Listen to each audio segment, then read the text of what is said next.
ಕಥೆ ಕಥೆ ಕಾರಣ ಮುತ್ತಿನ ತೋರಣ ಇಲಿಗಳ ದಿಬ್ಬಣ. ಮಕ್ಕಳೇ ಎಲ್ಲ ಎಲ್ಲಿದ್ದೀರಿ? ಇವತ್ತಿನ ಹೊಸ ಕಥೆ ಕೇಳೋಕ್ಕೆ ರೆಡಿನಾ?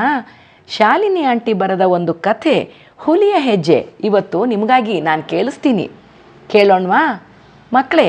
ಕಥೆ ಹುಲಿಯ ಹೆಜ್ಜೆ. ಮಕ್ಕಳೇ, ಹುಲಿ ಬೆಕ್ಕಿನ ಜಾತಿಗೆ ಸೇರಿದ ದೊಡ್ಡ ಪ್ರಾಣಿ. ಹುಲಿ ನಮ್ಮ ರಾಷ್ಟ್ರ ಪ್ರಾಣಿ ಎಂದು ನಿಮಗೆಲ್ಲ ತಿಳಿದೇ ಇದೆ ಅಲ್ವಾ? ಹುಲಿ ಒಂದು ತುಂಬ ಅಪಾಯಕರ ಪ್ರಾಣಿ. ಹುಲಿ ಸಾಧಾರಣವಾಗಿ 25 ವರ್ಷ ಬದುಕುತ್ತವೆ. ಹುಲಿ ಒಂಟಿಯಾಗಿ ಇರಲು ಇಷ್ಟಪಡುತ್ತದೆ. ಹುಲಿ ಬಗ್ಗೆ ಇಷ್ಟೆಲ್ಲ ತಿಳ್ಕೊಂಡ್ರಿ ಅಲ್ವಾ ಮಕ್ಕಳೇ? ಈಗ ಹುಲಿಯದೇ ಒಂದು ಕಥೆ ನಿಮಗಾಗಿ ಹೇಳುವೆ. ಅದೊಂದು ದಟ್ಟ ಕಾಡು. ಕಾಡಿನ ಬದಿಯಲ್ಲೇ ಒಂದು ಕುಗ್ರಾಮ. ಆ ಕುಗ್ರಾಮದಲ್ಲಿ ಸೋಮನೆಂಬ ಹುಡುಗ ತನ್ನ ಅಜ್ಜಿಯೊಂದಿಗೆ ಒಂದು ಗುಡಿಸಲಲ್ಲಿ ವಾಸಿಸುತ್ತಾನೆ.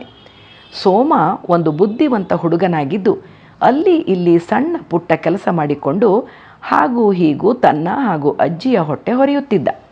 ಸೋಮ ಇದ್ದ ಕುಗ್ರಾಮದ ಹೆಸರು ಅಂಜನಾಪುರ ಎಂದು. ಅಲ್ಲಿ ಕೆಲವು ಕುಟುಂಬದವರು ಬೇಸಾಯ ಮಾಡಿಕೊಂಡು ಬದುಕುತ್ತಿದ್ದರು. ಒಬ್ಬರಿಗೊಬ್ಬರು ಸಹಾಯ ಮಾಡಿಕೊಂಡು ಬಡತನವಾದರೂ ನೆಮ್ಮದಿಯಿಂದ ಬದುಕಿಕೊಂಡಿದ್ದರು. ತಮ್ಮ ಹಸುಗಳನ್ನು ಪ್ರೀತಿಯಿಂದ ಸಾಕುತ್ತಾ ಆರಾಮವಾಗಿದ್ದರು. ಒಂದು ಮುಂಜಾನೆ ಸೋಮನ ಪಕ್ಕದ ಮನೆಯ ರೈತನ ಮನೆಯಲ್ಲಿ ಒಂದು ಹಸುವಿನ ಕರು ನಾಪತ್ತೆಯಾಗಿತ್ತು. ಸೋಮನಿಗೂ ಆ ಹಸುವಿನ ಕರು ಅಂದರೆ ಪಂಚಪ್ರಾಣ. ಬಿಡುವಿನ ಸಮಯದಲ್ಲಿ ಆ ಕರುವಿನ ಜೊತೆ ಆಡಿಕೊಂಡಿದ್ದ ಸೋಮ.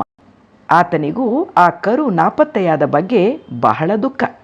ಎಲ್ಲಿ ಹೋಗಿರಬಹುದು ಎಂದು ಊರಿನ ಮೂಲೆ ಮೂಲೆಯಲ್ಲಿ ಹುಡುಕಿದರೂ ಕರುವಿನ ಪತ್ತೆಯೇ ಇಲ್ಲ. ಸೋಮ ಬುದ್ಧಿವಂತ ಹುಡುಗನಾದ್ದರಿಂದ ಪಕ್ಕದ ಮನೆಯ ಹಟ್ಟಿಯ ಹೊರಗೆ ಮಳೆ ಬಂದು ನೆಲ ಹಸಿಯಾಗಿದ್ದನ್ನು ಕಂಡು ಅಲ್ಲಿ ವಿಚಿತ್ರವಾದ ಹೆಜ್ಜೆ ಗುರುತನ್ನು ನೋಡಿದ. ಓಡಿ ಹೋಗಿ ತನ್ನ ಅಜ್ಜಿಯನ್ನು ಕರೆತಂದು ತೋರಿಸಿದ. ಆ ಹೆಜ್ಜೆ ಗುರುತನ್ನು ನೋಡಿ ಸೋಮನ ಅಜ್ಜಿ ಹೌಹಾರಿದಳು. ಅಯ್ಯೋ ದೇವ್ರೇ, ಇದು ಹುಲಿಯ ಹೆಜ್ಜೆ ಗುರುತು.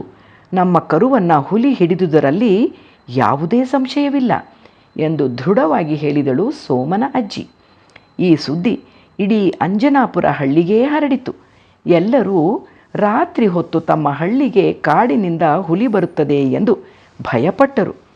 ಇನ್ನು ನಮ್ಮ ಹಸು ಕರುಗಳನ್ನು ಹೇಗೆ ಕಾಪಾಡುವುದು ಎಂದು ತಿಳಿಯದೆ ತಲೆ ಮೇಲೆ ಕೈ ಹೊತ್ತರು. ಹಳ್ಳಿಯ ಹಿರಿಯರೆಲ್ಲ ಸೇರಿ ಒಂದು ಸಭೆ ಸೇರಿಸಿ ಚರ್ಚಿಸಿದರು. ತಲೆಗೊಬ್ಬರಂತೆ ಬೇರೆ ಬೇರೆ ಸಲಹೆ ಕೊಟ್ಟರು. ಯಾರಿಗೂ ಸರಿಯಾದ ಪರಿಹಾರ ದೊರಕಲಿಲ್ಲ. ದಟ್ಟ ಕಾಡಿನಲ್ಲಿ ವಾಸಿಸುತ್ತಿದ್ದ ದೂರ್ವನೆಂಬ ಹುಲಿ ಪಕ್ಕದ ಹಳ್ಳಿಯಲ್ಲಿ ಹಸುವಿನ ವಾಸನೆಯ ಜಾಡು ಹಿಡಿದು ರಾತ್ರಿಯಾಗುತ್ತಿದ್ದಂತೆ ಮೆಲ್ಲನೆ ಕಳ್ಳ ಹೆಜ್ಜೆ ಇಟ್ಟು ಹಸುವಿನ ಕರುವನ್ನು ಕಚ್ಚಿಕೊಂಡು ಹೋಗಿ ಕಾಡಲ್ಲಿ ತಿಂದು ತನ್ನ ಹಸಿವನ್ನು ನೀಗಿಸಿಕೊಂಡಿತ್ತು. ಹಳ್ಳಿಯಲ್ಲಿ ಇನ್ನೂ ಬೇಕಾದಷ್ಟು ಹಸುಗಳು ಇರುವುದನ್ನು ಕಂಡುಕೊಂಡಿತ್ತು. ದೂರ್ವ ಅತ್ಯಂತ ಅಪಾಯಕಾರಿ ಹುಲಿ. ತನ್ನ ಧಡೂತಿ ದೇಹದಿಂದಲೂ ಭಯಂಕರವಾದ ಘರ್ಜನೆಯಿಂದಲೂ ಕಾಡಿನ ಪ್ರಾಣಿಗಳಿಗೆ ದುಸ್ವಪ್ನವಾಗಿತ್ತು. ಇತ್ತ ಸೋಮ ತನ್ನ ಹಳ್ಳಿಯನ್ನು ಹುಲಿಯಿಂದ ರಕ್ಷಿಸಲು ಎಲ್ಲ ಪ್ರಯತ್ನ ಮಾಡುತ್ತಿದ್ದ. ಹುಲಿಯನ್ನು ಕೊಲ್ಲದೆ ಅದು ಕೊನೆಗೆ ಆ ಹಳ್ಳಿಗೆ ಬರುವುದನ್ನು ತಪ್ಪಿಸಲು ಉಪಾಯ ಹುಡುಕುತ್ತಿದ್ದ. ಹತ್ತಿರವಿದ್ದ ಒಂದು ದೇವಾಲಯದ ಪೂಜಾರಿಯ ಬಳಿ ಹೋಗಿ ತನ್ನ ಗೋಳು ತೋಡಿಕೊಂಡ. ಆ ಪೂಜಾರಿ ಅನುಭವಸ್ಥ. ಆತ ಬೆಂಕಿಯ ಸೂಟೆ ಮಾಡಿಕೊಂಡು ಪಹರೆ ಕುಳಿತುಕೊಳ್ಳಿ, ಅದರಿಂದ ಹೆದರಿ ಹುಲಿಗಳು ಬರಲಾರವು ಎಂದು ಸಲಹೆ ಇತ್ತ.